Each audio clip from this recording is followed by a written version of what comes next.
dan berkooperasi dengan pemerintah.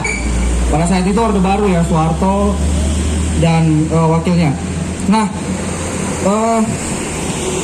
pada saat itu memang tulisan-tulisan atau artikel-artikel yang bersifat kritis itu dibungkam. Bahkan pernah sejarahnya itu ada koran Tempo atau majalah Tempo yang sampai sekarang ini masih eksis ya, dan juga ada majalah editor Detik mingguan, tapi waktu itu tabloid mingguan, dia masih tabloid. Nah, karena pemberedelan yang dilakukan oleh pemerintah pada saat itu mengatakan bahwa berita yang dimuat atau diterbitkan itu menurut rejim pada saat itu bersifat subversif atau dapat mempengaruhi stabilitas keamanan dalam logika rejim Orde Baru pada saat itu. Padahal yang disampaikan ketiga koran itu benar-benar realita, benar-benar sesuai dengan fakta. Karena kerja-kerja jurnalis itu adalah sesuai fakta, sesuai realita, dan menekankan pada kebenaran gitu, kebenaran pada satu kasus tersebut. Nah, karena ada sebagian kawan profesi jurnalis yang merasa dikebiri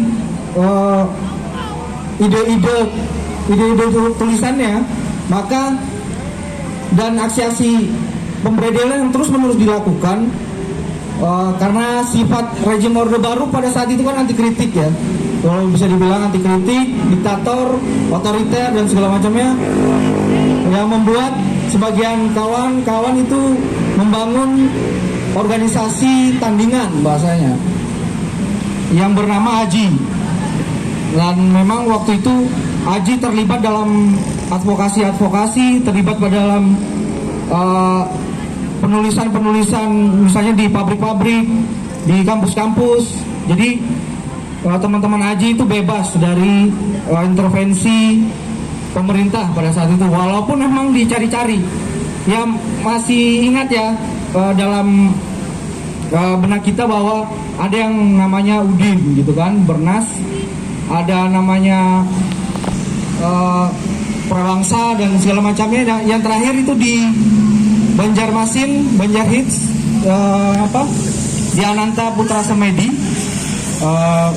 Karena hanya alasan tidak memiliki badan hukum media massa, karena dia harus mengikuti induknya itu Kumparan gitu. Kumparan tidak bertanggung jawab. Nah, pada akhirnya memposisikan kawan kita di Ananta itu dipidana, dan sampai sekarang ini masih menjalani proses hukuman dan vonis inkrah.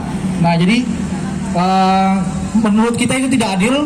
AJI melakukan advokasi di Banjarmasin, Banjarbaru, sampai ke Dewan Pers. Padahal dalam sengketa pers itu dia tidak ada sangkut pautnya dengan pihak kepolisian atau penegak hukum, kejaksaan sekalipun.